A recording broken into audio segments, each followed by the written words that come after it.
Upon a very close scrutiny of the alleged references to Muhammad in the Bible as a prophet, they absolutely have no relation to the prophet of Muhammad, nor prophesy his coming. Muhammad is not mentioned in the Old Testament. Muhammad is not mentioned anywhere from Genesis to Revelation. Muhammad is God's true messenger. That's a joke.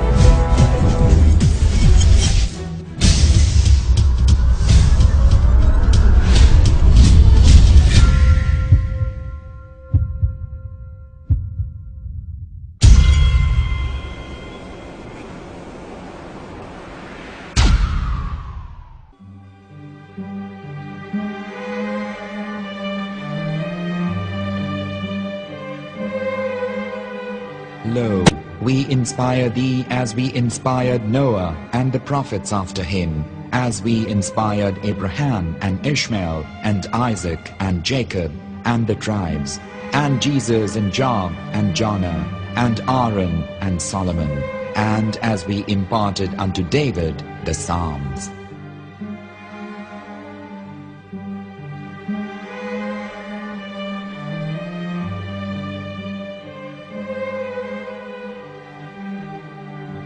The verse we've just heard is from chapter 4 of the Quran.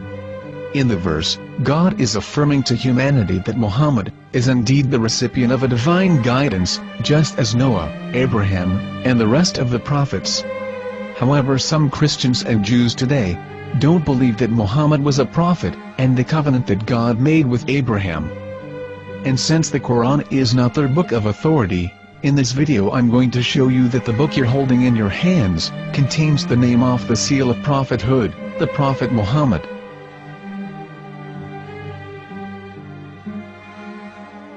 As known, the Old Testament was preserved in the Hebrew language. In the 5th chapter of the Shir HaShirim, which is one of the 5 Megillat or sacred scrolls that are part of the Hebrew Bible, or for short the Song of Solomon, as Christians know it today. That chapter is discussing someone. Jews will say it is discussing Solomon, while Christians will say it is discussing Jesus. Considering this is the Songs of Solomon, it would seem logical that it is discussing Solomon.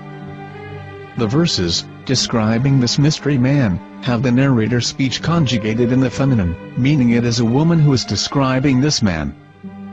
So it is possible that it is one of Solomon's wives discussing her husband Solomon.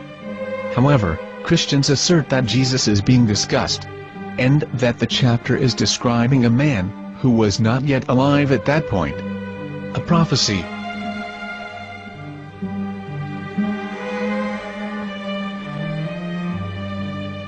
In reading the English translation of Song of Songs 5:16, it finishes the description by saying, "He is altogether lovely," but what most people don't know is that the name of that man was given in the original Megillat. Here is verse 16, and how it is written in ancient Hebrew, before introducing the vowels, in the 8th century. From the Hebrew Bible, on scripturetext.com. Here is the word in question. This word is made of 4 letters.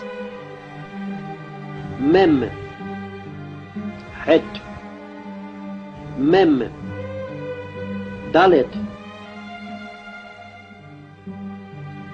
Now when reading the word as it is written in its original form, with no vowels, it can be read as Muhammad, which is the name of the Muslim prophet, or as Mamad with no A after the H. According to Ben Yehuda's Hebrew English Dictionary, it is correctly pronounced as Muhammad, not Mamad.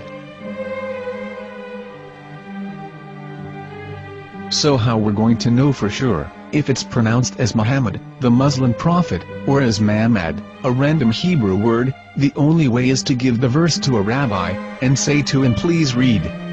Here is the Song of Songs 5:16, and how it is read by a rabbi from a Hebrew Jewish site. Please notice, the im in Hebrew is a plural of respect. Hiko mamtakim vechullo Mahamadim ze dodi vezer'i benot Yerushalayim. Hiko mamtakim וכולו מחמד, מחמד, מחמד, מחמד, מחמד, מחמדים. זה דודי וזה רעי בנות ירושלים.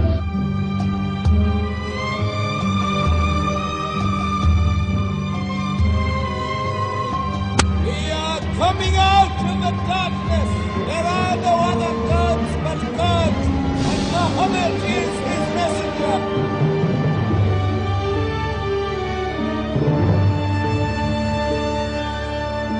Let the world hear. חיכו ממתקים וכולו מחמדים. זה דודי וזה רעי בנות ירושלים. חיכו ממתקים וכולו מחמד, מחמד, מחמד, מחמד, מחמד, מחמדים. זה דודי וזה רעי בנות ירושלים.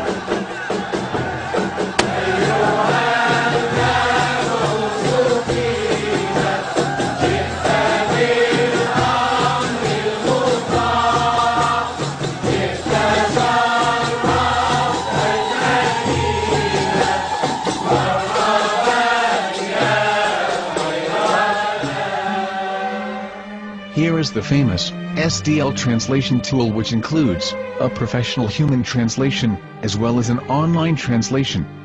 We're going to copy our Hebrew word of the Song of Songs, directly from the Jewish site. It's the same site, where you can hear the rabbi reading the verse in Hebrew. All links are in the description, so, we're going to copy the word and paste it, and ask, please translate. Are they going to translate the meaning of the name of that person? As the Bible translators did. Which is the praised and the lovely one, or are they going to keep the name as it is? Well, see it yourself. Here is the World Lingo Translator. The result is the same. It's Muhammad. We have no right. We have no right to translate names of people. Anybody. Your name should be retained. Mr. Black is Mr. Black, though he's white. You have no right to translate names of people. But they have been doing that. Muhammad ibn, they translated as altogether lovely. But the word Muhammad in the Hebrew language, the word Muhammad in the Hebrew language.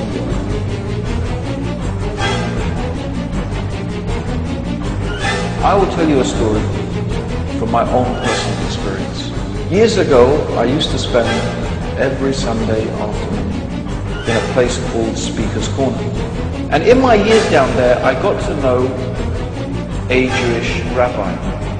He was a very nice man. He used to listen to me, and he was always very polite and talked about Islam in a very nice way.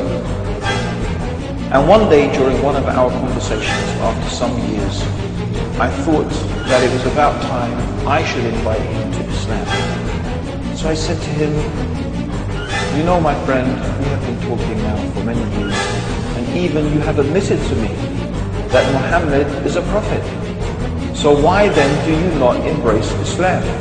He said to me, we Jews, we never change our religion. I said, but half of the rabbis of Medina became Muslim. He said, that is true, but still, we Jews never change our religion. I thought, what can I say to him? He looked at me and said, listen to me, my friend. God sent to us a prophet Moses, and we didn't even listen to him. Do you think we're going to listen to another prophet after him? From another tribe? From another people? When he said that, I had nothing left to say. He knew that Muhammad was a prophet. In fact, another rabbi also came up to me and he said to me, we know Muhammad is a prophet, and he quoted to me a passage from the Bible.